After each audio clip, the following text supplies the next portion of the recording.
নমস্কার বন্ধুরা, আজকে রেসিপি হলো পিঁপে দিয়ে পোনা মাছের ঝোল পাতলা। পরে পিঁপে আলু সেদ্ধ করে নেব।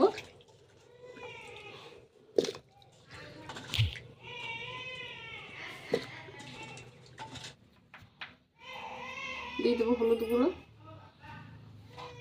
দিয়ে দেবো লবণ।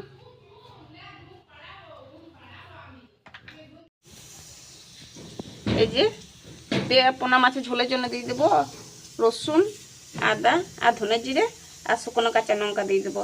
পাতলা করে ঝোল হবে তো সেই জন্য অল্পই দেবো মশলা। এবার বেটে নেব। লবণ দিয়ে দেবো, লবণ, হলুদ গুঁড়ো। এবার মাছটা মাখিয়ে নেব।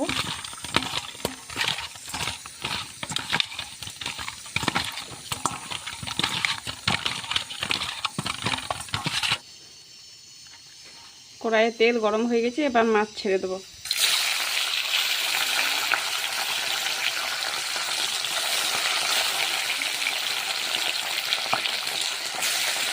সাজানো হয়ে গেছে, এবার তুলে নেব। পাঁচফোড়ন, পেঁয়াজ কুচি, এবার ভালো করে ভেজে নেব। এই যে পেঁয়াজ লাল হয়ে ভাজানো হয়ে গেছে, এবার দিয়ে দেবো টমেটো কুচি।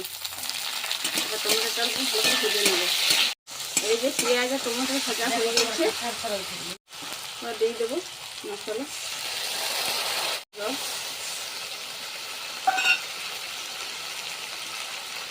দিয়ে দেবো লবণ, দিয়ে দেবো হলুদ গুঁড়ো। এবার খুব ভালোভাবে ভেজে নেবো তেল ছাড়া অবধি। এই যে বন্ধুরা মশলা ভাজা হয়ে গেছে, তেল ছেড়ে এসেছে। এবার দিয়ে দেবো পিঁপে আলু। এই যে পিঁপে আলু দিয়ে দেবো।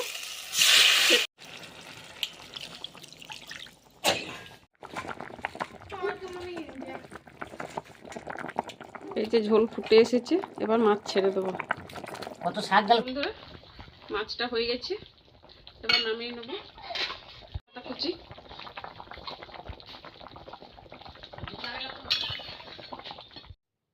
এই যে বন্ধুরা ছোট মাছ পিঁপে পাতলা করে ঝোল হয়েছে। খাওয়ানো খুব উপকারী জিনিস ছোট মাছ আর পিঁপে। আপনারা এইভাবে বানাবেন। থাকে লাইক এবং শেয়ার করবেন অবশ্যই।